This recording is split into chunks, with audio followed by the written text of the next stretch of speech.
It takes a brave and independent mindset to go tiny. If you are trying to figure out your tiny pivot, this podcast is here to inspire and connect you with the other unconventional, gritty, inspirational people within this community. I am Laura Lynch, your tiny house friend and host. On this show, we are always going to come back to money because as a financial planner, this is the question I hear the most. How do I make this work for me financially? Well, that's my jam, so jump in, let's go. New episodes drop every Thursday. Hey everybody, Laura Lynch here. Thanks for joining episode 74 of Less House More Moola podcast. It is October, my favorite month, and yesterday it rained. It rained for 2 days here in northern New Mexico. We've been reading the news reports following the rain. Down in Roswell, New Mexico, many people had to be rescued from floodwaters there. There was loss of property, loss of life, really devastating in Roswell, really unexpected. They said that area received 1/3 of the annual rainfall in just 2 days.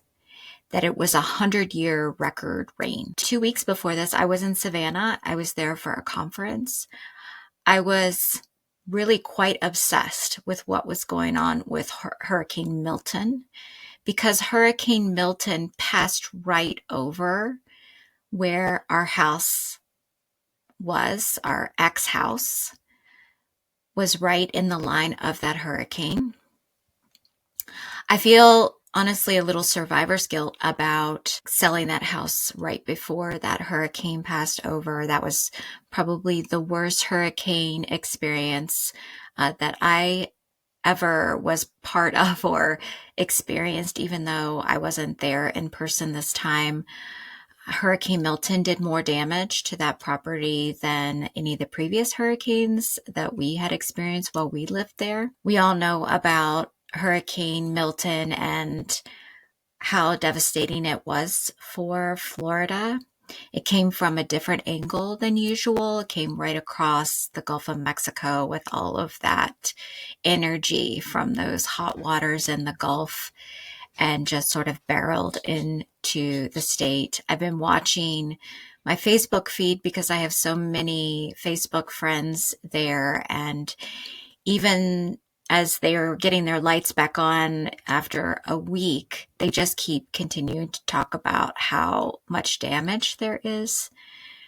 So even though maybe there weren't 15 feet storm surges like they were talking about on the radio constantly as Hurricane Milton was approaching, there still seems to be a ton of cleanup and really a bad forecast in terms of what's expected to happen from a homeowner's insurance perspective in Florida. 2 weeks prior to Hurricane Milton, I and Eric were driving furiously across the country from New Mexico to pack up the last of our things, our staged furniture, and do a couple of inspection items to finish up the sale of our Florida home, our American dream home, our big house.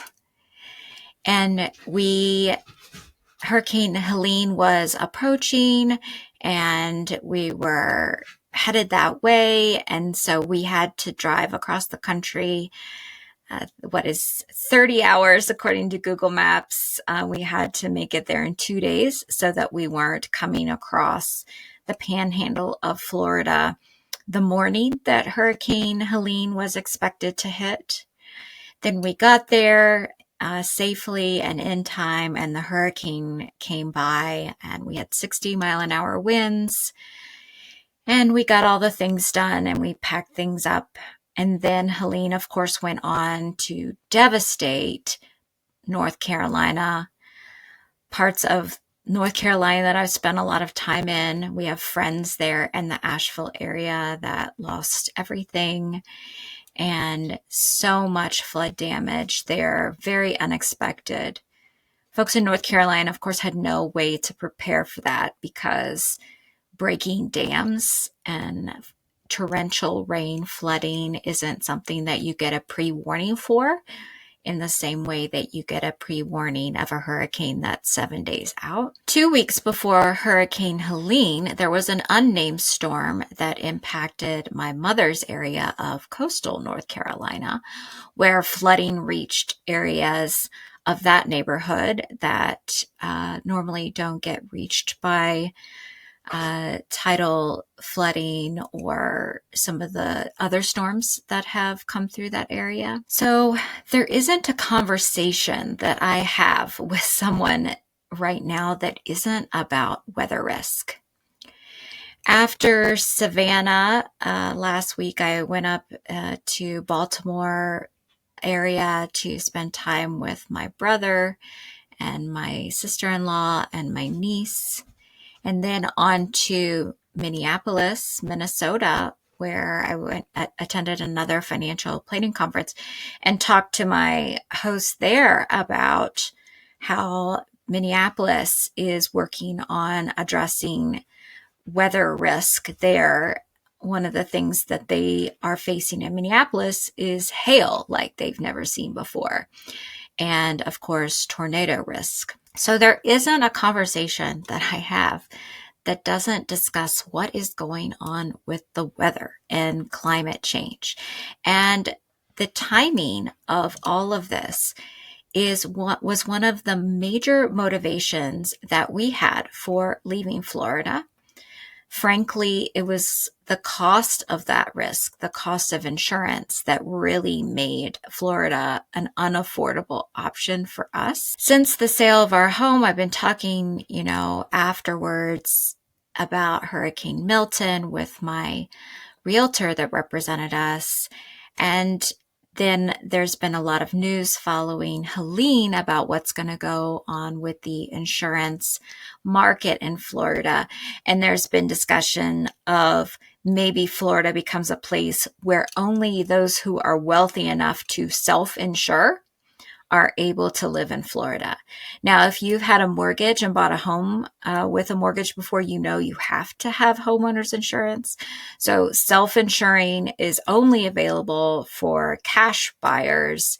And then they themselves assume the risk of what damage might occur to their home, as opposed to an insurance company. And so you have to be pretty wealthy to buy a house in Florida and then self-insure against the risk of damage from all the many different risks of damage that exist in Florida, from flooding, hurricanes, wind, and all of the other storm-related damages, falling trees, etc. So maybe Florida becomes a place where fewer and fewer people can afford to live. We have seen this play out right in California. Wildfire risk there has increased the cost of insurance, and actually around the country, homeowners insurance has been increased by this collection of different risks that we all face in the natural disaster category. So if buying a regular home, a traditional home, an American dream home, has become unaffordable due to the risk of climate-related disasters, that is one of only many risks that we face in the whole spectrum of our lives and the modern world that we live in. How are we thinking about this major cost, this major investment of our homes related to the cost of the risk that home may bear? And how are we thinking about that climate, weather-related risk in the bigger picture of all the risks that we experience in modern life? Obviously, it's not just climate risk that we face. There's, health risks, there's career risks, there's life decision risks. We have a lot of risks. In fact, anytime we make a decision or wake up in the morning, we have a lot of risks in front of us. We get in a car, it's a risk. We go through we travel, there's a risk. There's lots of risks that we face, but it seems like this weather climate risk is something that is looming really large in front of all of our eyes right now. And so I think it's useful to talk about how tiny living impacts our risks that we face. Tiny living reduces some of the risks that we face, or mitigates some risks, or shifts some risk. Obviously, a smaller home can can cause less damage, or can incur less damage. So if you have a smaller home without 4 different pool cages or expansive footprints, right, we have less to damage. So if we have less to damage, we have less belongings that can get damaged, lost, stolen, burned down. We have less to worry about in that insurance perspective.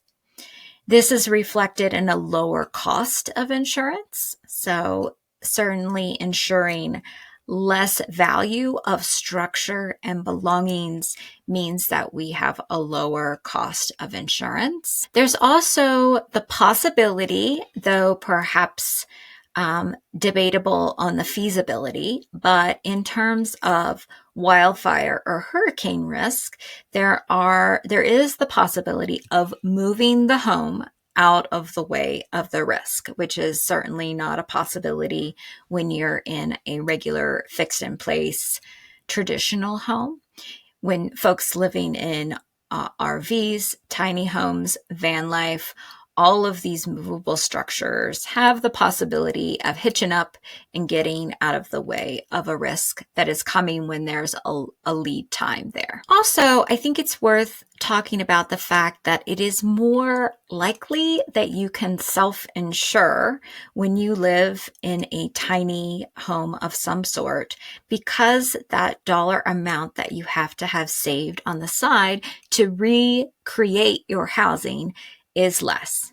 So this tiny home that I'm sitting in, we built back in 2017 for roughly $40,000. So if we were to have to rebuild this home today, certainly it would cost a lot more than it did back in 2017.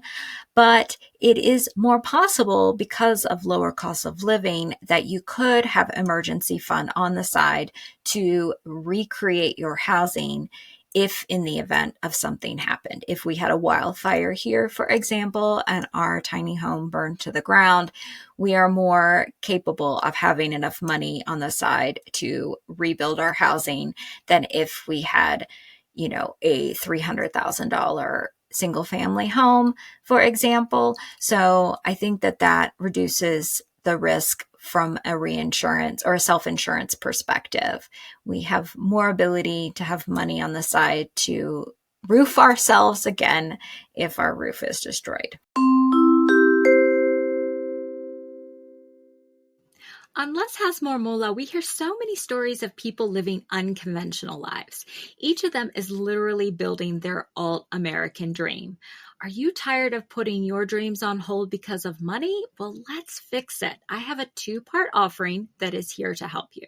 First, I'm going to give you access to my financial freedom calculator so that you'll understand your numbers and have a tangible starting point. This is free. And then second, we'll book a session to figure out your finances so that you can live your alt-American dream as soon as possible. This is paid.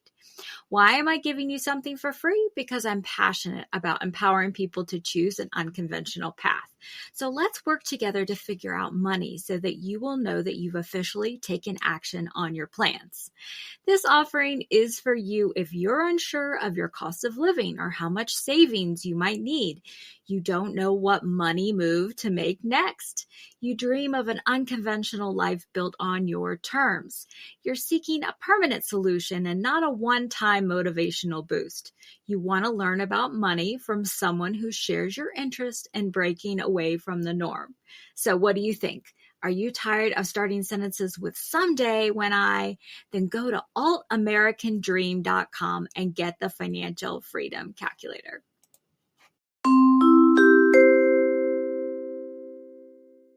I think to have a balanced perspective, we have to understand that tiny living can also increase some risks.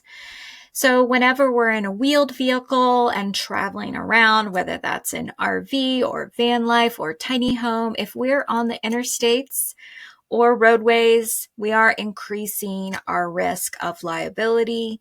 The more time we spend traveling, the more our opportunity for accident and thereby liability goes up. Also, our home is at more risk of being damaged when it's traveling around than when it is sitting in place. We certainly know of situations where folks in tiny living are forced to relocate due to policy, regulation, or ownership changes. Perhaps they're parked, in a gray area on a friend's property, and that friend makes a change.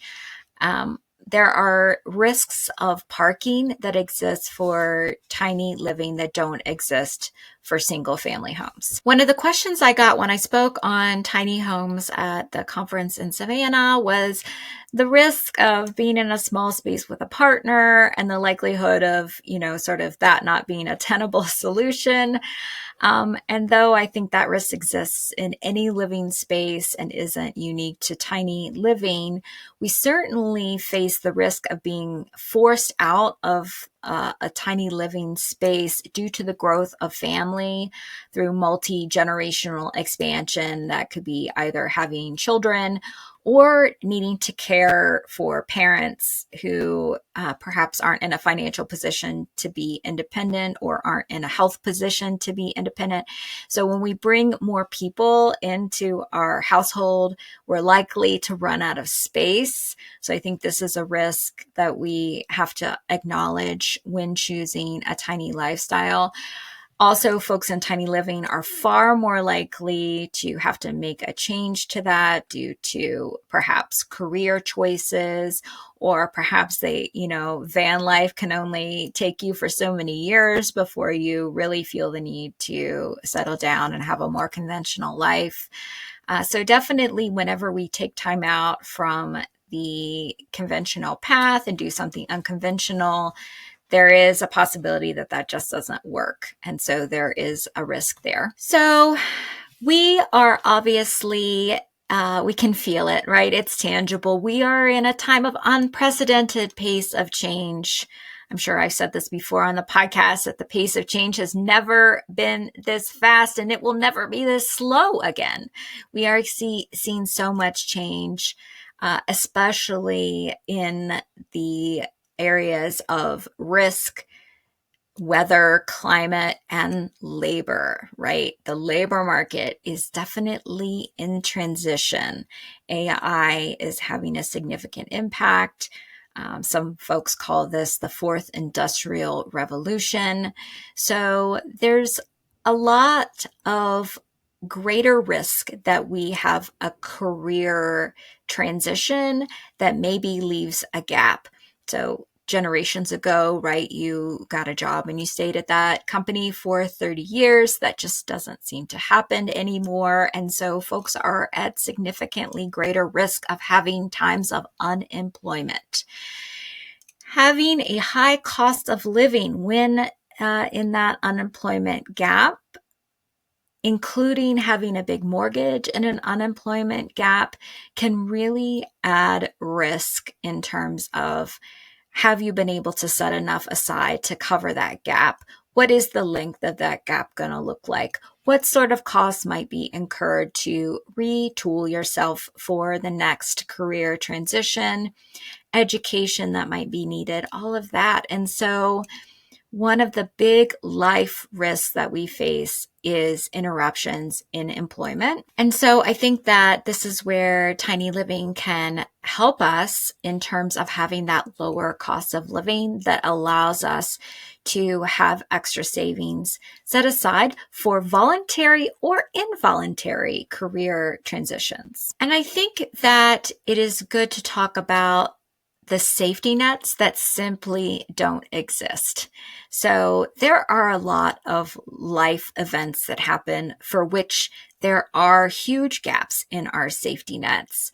For example, when folks have children, there isn't good support from a childcare perspective. We all see this all the time. We see couples that have to make the decision between putting the cost of putting children in daycare or the cost of not having that second income because one of the parents decides to stay home. And if you are a single parent, you certainly have a lot more tangible experience of this because there are even fewer options in terms of not having a second income that could opt out to stay home with the kids. So that lack of safety net really puts folks in stressful spots when it comes to having children. Health insurance is another safety net that has huge gaps. Certainly, there is lots of different health insurance options, and we have employer-based plans, and we have private plans, and we have the Affordable Care Act. And then once you reach 65, there is the possibility for most people of Medicare. But anytime there's a major life transition, like an employment gap, an early retirement, or self-employment, there are gaps in the safety net. And oftentimes there is a lot more cost when you're in a gap. For example, when you leave your employer plan, if you've ever been lucky enough to have one to begin with. So this risk of the holes in the safety net of insurance have huge gaps and huge costs that come with stress and risk. Another safety net with huge gaps that we have is care in our later years.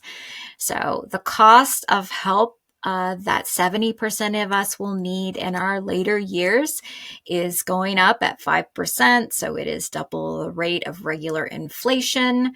And saving enough to account for this need for help in our later years is a major undertaking. So the risk of not having enough to pay for the help we need is a significant risk that we face.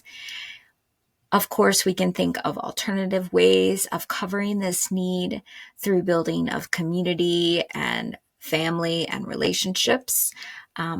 But the likelihood is that we're all going to need more care and more health care due to longer lifespans and the ballooning of the healthcare services that are available to us to enhance our quality of life.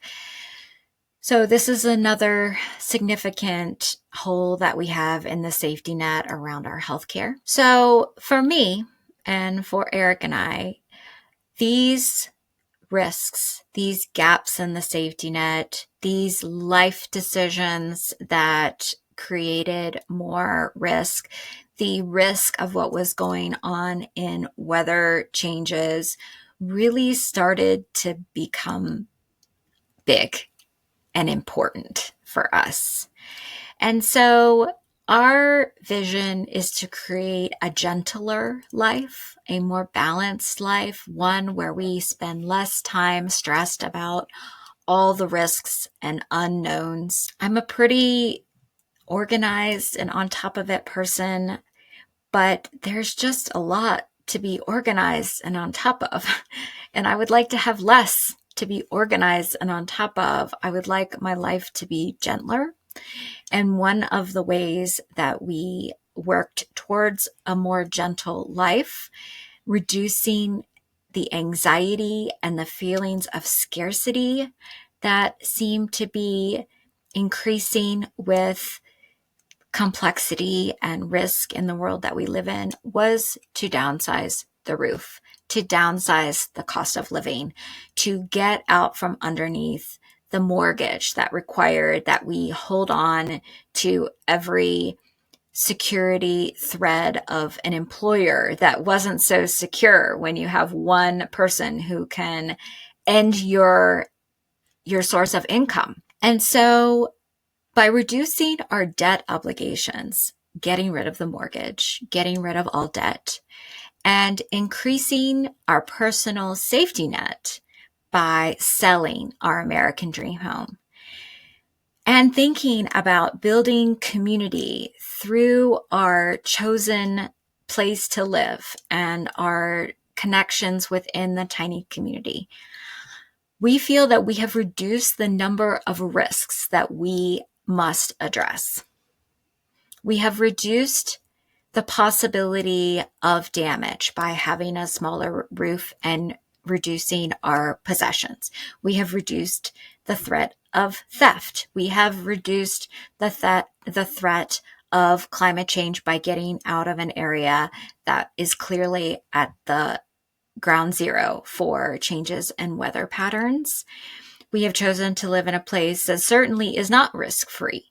We have risk of wildfire here, but in the event that that were to occur, like I said earlier, I feel like that we have enough safety net that we could recreate our housing because our housing isn't as expensive as other types of housing, namely the single family residence. And so I just think that this risk piece is so timely in terms of folks that are considering tiny living, because understanding the risk of the American dream home and pursuing the American dream path with all of the obligations that are there and all of the ways that we leverage ourselves in order to accomplish that, the amount of debt that we take on in order to have the $430,000 average home and the cars in the garage and the family size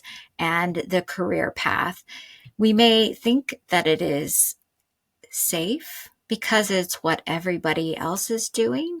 But when we really dig in and have some life experiences, we learn that there are lots of risks associated with that path.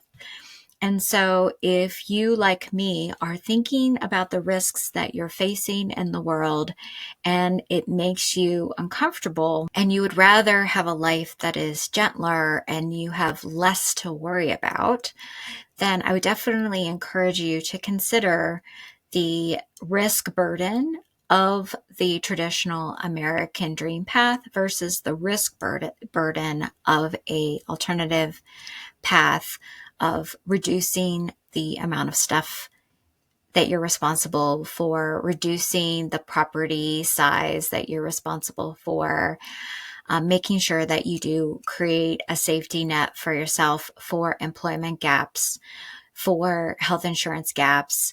And the way often to do this is by having a lower cost of living. So I told you at the beginning of this podcast, my personal story about all of the weather disasters that have touched me personally in the last 2 months. And I think it is all of us that are talking about what is the risk of the place that we live? What is the risk that we're facing in the home that we live in? What is the risk that we are facing in the career path that we're in? What will we do about health insurance if something were to happen to our health insurance, if we're lucky enough to have it? What are we doing about our future? How are we creating resilience and an ability to take care of ourselves? And so I really am of the opinion that tiny living is one way that we can create more resilience, more safety net, and less risk in our lives. So if you have questions about this or want to talk about your personal risk profile, happy to have a consult or chat with you. Just go to the Tiny House Advisor and click the book a call button. We can certainly talk about ways that you would like to reduce your risk by having less that you're responsible for. Thanks so much for indulging me in this personal exploration of risk and for thinking about this in a critical way. And I look forward to our guest coming up next week. And make sure that if this is a valuable podcast for you, that you are taking the moment to subscribe. And if this was helpful, a review would be also great for others to find the podcast. Hey, Thank you for taking the time to listen to Less House More Moola. I have another free resource on my website for you, the Unconventional Values Quiz. In just 2 minutes, you can pinpoint your style of freedom seeker, security guardian, adventure enthusiast, or community builder. Check it out at thetinyhouseadvisor.com. And one more thing.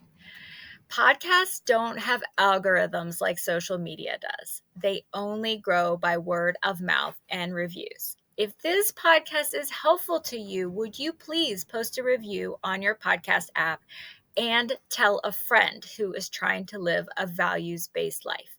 It would totally make my day. Please see the show notes for important disclosure regarding the Tiny House Advisor LLC and this episode.